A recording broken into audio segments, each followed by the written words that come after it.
Hello guys! Hello Leo! Welcome dito sa aking channel. Kapalaran 888. Welcome. Alamin natin kung anong messages, vibration, gabay, energy para sa lahat ng Leo. This is from August 1 hanggang August 15 of 2025 Leo. So, I hope na makaresonate ka dito. Please comment down below if you resonated. Sa mga bago, please connect your intuition sa lahat ng baraha na lumalabas dito Leo para mas mabilis nyong makita kung resonated ba kayo. And if you are not resonated, just ignore the message, okay? Kasi maybe hindi yan para sa inyo, but maybe that's for other, okay? Wow! Ang ganda dito. Leo. Meron ditong Leo na posibleng siya ay simula August 1. So, this is your parang birthday month, diba? Nasa ghost month na tayo. But, sinasabi ng baraha sa'yo dito na maybe merong mga Leo na planning to get married. Okay? Simula August 1 hanggang 15, you're in preparation. Parang naghahanda ka sa posibleng pagpapakasal nyo. Or maybe naghahanda ka para sa pera. Or parang ganun. Or maybe paperworks. Diba pag nagpapakasal, kailangan ng mga papeles, seminar, ganyan, ganito. So, possible dito na mayroong isang Leo na maghahanda siya ng mga papeles para sa pagpapakasal. May iba din dito na this is partnership and collaboration. So, maybe you're preparing your money, preparing your resources for a collaboration. Maybe this is business collaboration or kung ano pa man. Meron dito ang privileged lady, isang mayaman na babae. May Leo dito na posibleng nasa Pilipinas ka pa. Nasa Pilipinas ka and yung hilig mo is yung mag-sign up sa mga dating website. Naghahanap ka ng mga foreigner na gusto mong maging boyfriend, parang ganon. And sinasabi ng baraha dito na mayroong isang Leo na posibleng lalaki yung hinahanap mo eh. Diba? Lalaki yung hinahanap mo. But isang medyo parang tomboy or LGBTQ plus ang magkakagusto sa'yo. Yung parang out of the blue, may isang mayaman na tomboy, lesbian, ang posibleng magkakagusto sa'yo. And siya ay nasa ibang bansa, maybe mag-o-offer siya sa'yo ng kasal, kailangan mong pumunta sa ibang bansa, kailangan mong makipagkita sa kanya sa ibang bansa, parang ganon. Comment down below if you resonated. I hope na nakikita nyo guys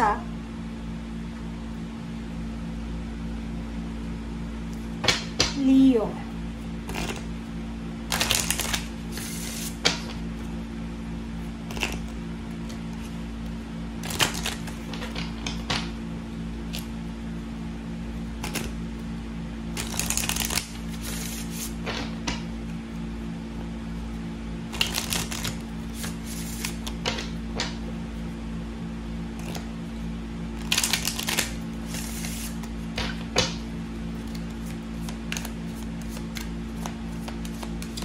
Okay, Leo.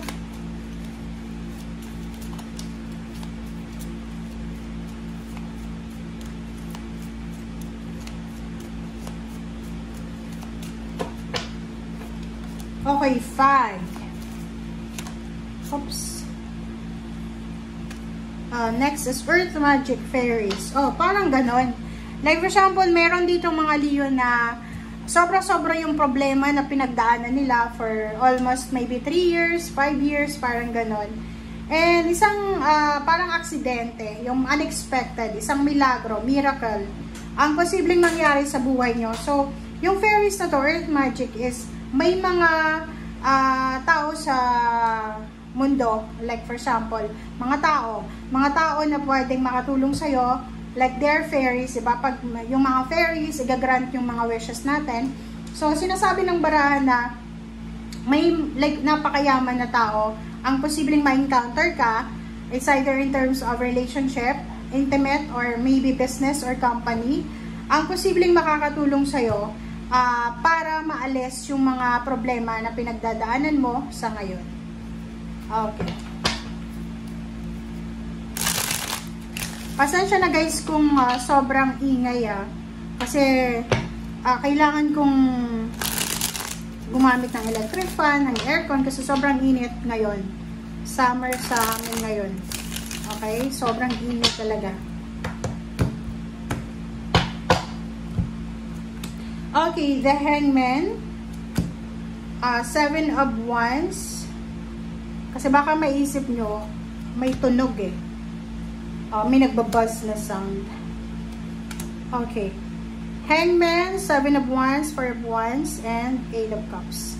So, nakikita ko sa'yo dito, plus sa ilalim mo is Knight of Swords. So, good news, good news. Lahat ng mga plus magician. So, kumbaga, Leo, simula ngayong August 1, since it's your birthday, posibleng makakatanggap ka ng unexpected na gift or unexpected na pera. Parang ganon.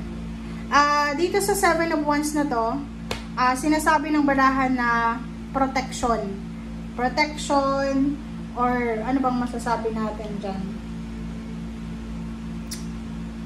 Pamilya. Parang ganon. Pera, pamilya, travel. So, nakikita natin dito na yung pinaka parang highlight ng buhay mo ngayong Agosto is yung pamilya mo, relationship mo, trabaho mo, and yung parang urge mo, desire mo na makapag-travel. Parang ganon.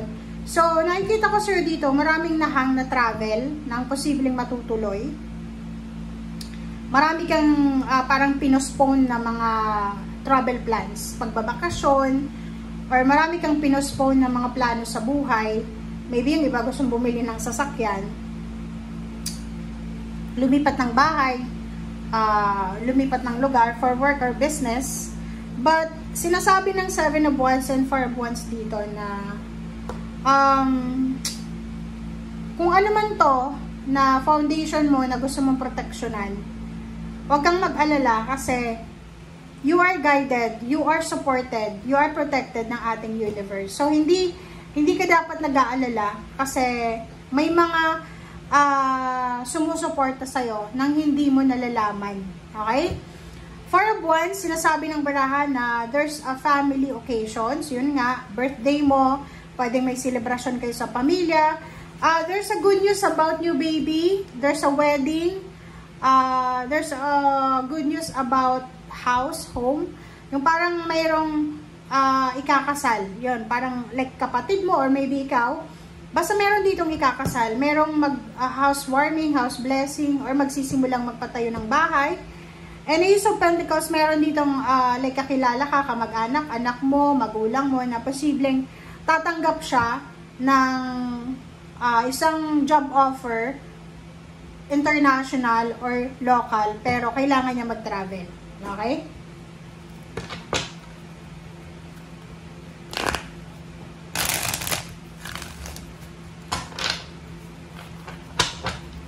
Alright, Leo.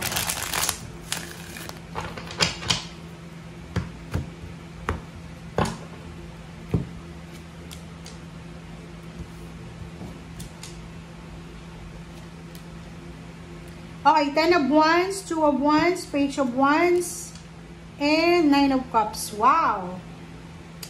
So, nakikita ko sa'yo dito, in the near future, maybe few months from now, sabihin na natin na October, September siya, October or September, medyo bibigyan ka ng pagkakataon ng universe na ng choices and options. Yung parang medyo i-spoil ka ng universe.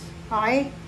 Parang nakikita ko siya dito na like, halimbawa sa ngayon, wala kang trabaho ngayon, or maybe yung trabaho mo ngayon hindi masyadong mabigat. Ihanda mo ang sarili mo.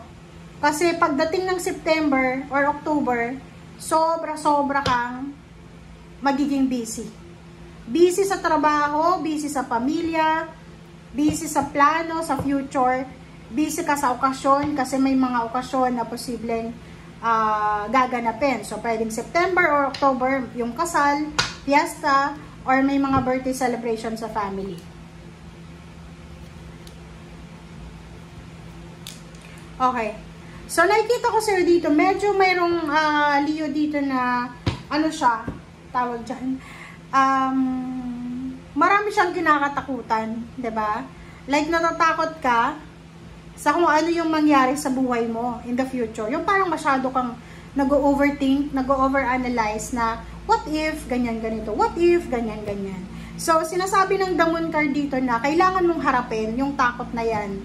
Kasi minsan yung takot illusion lamang yan eh, 'di ba? Wala namang kinakatakutan tayo because of anxiety, depression, na feeling natin, nagpapalpitate tayo. So, dito sinasabi na you need to be patient and you need to be happy.